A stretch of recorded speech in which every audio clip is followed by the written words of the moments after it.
Hello friends, केम छो તમે બધા મજામાં છો? આજે આપણે વીઆર મોલમાં જઈ રહ્યા છીએ અને ત્યાં જઈને બધું શોપિંગ ને બધું કરશું.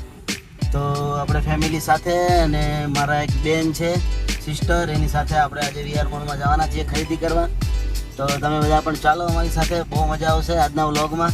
અને પાછળ જો બધી ચિલ્લર ગેંગ બેઠી છે.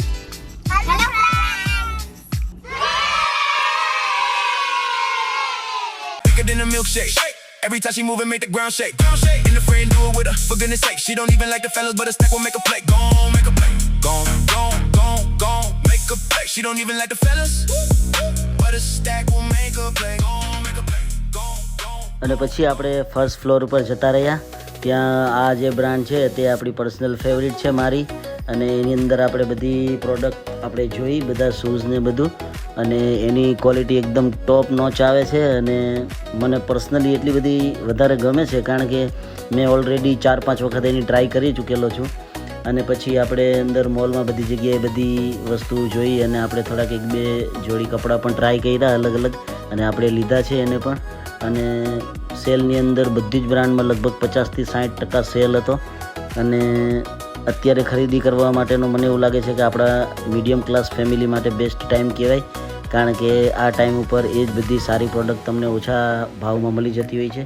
અને પછી છોકરાઓને આપણે એક આઈસ્ક્રીમ ને એવું બધું ખવડાવ્યું, કારણ કે મારા છોકરા હોટલમાં અને એ બધું ખાતા નથી, પણ મારા સિસ્ટરના છોકરીઓ છે એ લોકો આ પીઝા ને એવું બધું ખાય છે બહારનું, ઓનિયન ગાર્લિક વગરનું.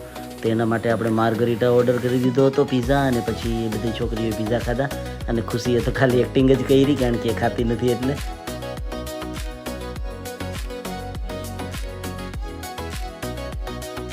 અને પછી બીજા દિવસે આપણે સવારે આપણી બાળ સભામાં પહોંચી ગયા. ત્યાં બાળ સભામાં છોકરાઓને સારી બધી સ્ટોરી બતાવી, ધૂન બોલાવી અને પ્રાણાયામ કરાવ્યા. પછી આપણે બાળકોને સ્ટોરી ઉપરથી સમજાવ્યું કે એની જે વેલ્યુ છે તમારા મમ્મી પપ્પાની, એ તમારા મમ્મી પપ્પા તમને કેવી રીતે સમજાવતા હોય છે, શું કરતા હોય છે, તે બધું જ આ સ્ટોરીની અંદર હતું. તો એની આપણે છોકરાઓને વાત કરી. પછી છોકરાઓને થોડા પ્રશ્ન પણ પૂછ્યા એને રિલેટેડ, તો છોકરાઓને થોડુંક નોલેજ વધે. અને પછી આપણે એક શંકર ભગવાનનો ડાન્સ છોકરાઓને બતાવ્યો. પછી છોકરાઓને બધાને આપણે ડ્રેગનની પ્રસાદી આપી, અને પછી એ ડ્રેગનની પ્રસાદી આપીને બધા છોકરાઓને આપણે રજા આપી દીધી, કારણ કે બીજી બધી પ્રસાદી આપણે પહેલાં રાખતા હતા. પણ મને એવું લાગે છે કે આ નાના બાળકોને છે ને હેલ્ધી જેટલી વસ્તુ આપણે આપીએ તો એના શરીરમાં એ વસ્તુ થોડીક અસર કરે. પછી સાંજે આપણે જોથાણ જવા માટે નીકળી ગયા, અને ત્યાંનું વાતાવરણ એટલું બધું જોરદાર હતું, કારણ કે આપણા જોથાણની આજુબાજુમાં બધી જ જગ્યાએ ખેતરાળ જમીન છે, તો એ ખેતરોમાં બધી જ જગ્યાએ પાણી ભરાઈ ગયું હતું.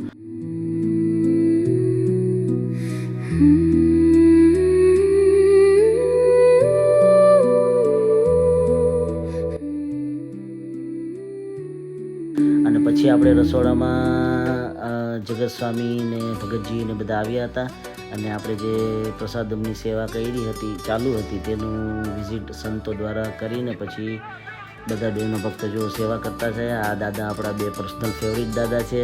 અને પછી સાંજે જેમ જેમ અંધારું થયું, સૂર્યનો પ્રકાશ આથમતો ગયો, તેમ તેમ જોરદાર વાતાવરણ થતું ગયું. પવન પણ એટલો બધો સરસ આવતો હતો. અને પછી આ ભગવાનનો થાળ જમવા મૂક્યો હતો, તે થાળના દર્શન તમે લોકો કરો. અને પછી છેલ્લે આપણે બધાને પીરસીને વઘારેલી ખીચડી, મમરા અને મરચાં અને છાશ એનો પ્રસાદ હતો આજની સભામાં. તે બધા ભક્તોએ ભાવપૂર્વક અને શ્રદ્ધાપૂર્વક પ્રસાદ લીધી. અને પછી અહીંયા આપણે આજનો વ્લોગ અહીંયા બધાનો પૂરો કરશું, અને બધાને ભાવથી જય સ્વામિનારાયણ. અને આ ખીચડીની અને મમરાની રેસીપી બ્રહ્મરસમાં આવી જશે. Thank you.